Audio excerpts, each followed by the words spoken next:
said, "You can shed tears because he is gone, or you can smile because he once lived.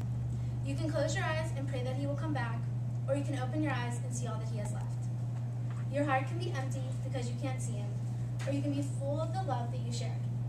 You can turn your back on tomorrow and live yesterday, or you can be happy for tomorrow because of yesterday. You can remember him and only that he is gone, or you can cherish his memory and let it live on.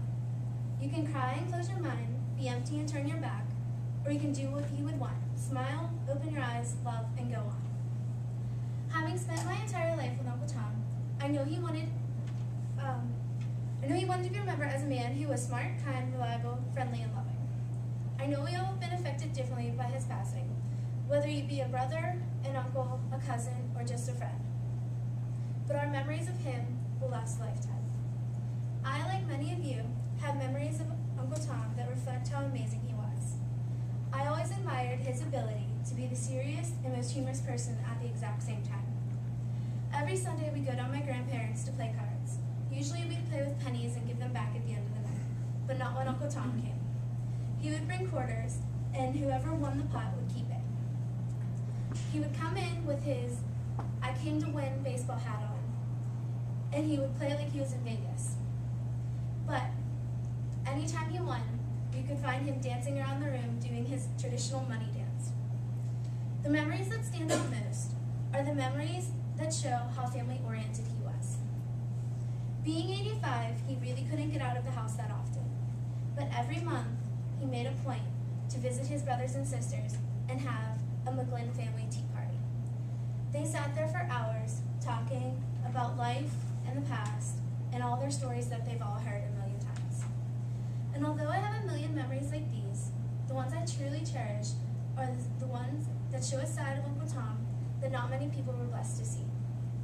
Everyone who knows Uncle Tom knows how strict his schedule was. 9 a.m. breakfast, 10 a.m. to noon, Price is Right in the news. Noon to 4, he took his nap. 4 to 5, it was dinner. 6 to 8, it was the news and Jeopardy. 8 to 9, it was his snack. And 9 to midnight, he watched TV. And even though his schedule was strict, he always made some certain exceptions. Like all the times that I would wake up and sneak out of my bed because it was past my bedtime to go have his snack with him. He'd be in the kitchen making his tea and making his chipped ham and ketchup sandwiches. And every time he would pick me up and put me on his knee and he would split his sandwich and we would just talk. Uncle Tom was always there for me, my brother Reno, and my sister Nikki. But the little girl who stole his heart was my niece Taylor. I would come home every day to him and her sitting on the couch, him telling the most imaginative story I've ever heard, and I found myself waiting in the hall, waiting to hear the end of it. Although we are all suffering through our loss, I know he will live on. I personally can find Uncle Tom in the memories of his contagious laugh, his warm smile, his big heart, and his bright blue eyes. In the words of Dallas Green, I'll say goodbye and thank you for what you've done to my life. And finally, I'll say it with love. I hope you rest in the stars above. Thank you.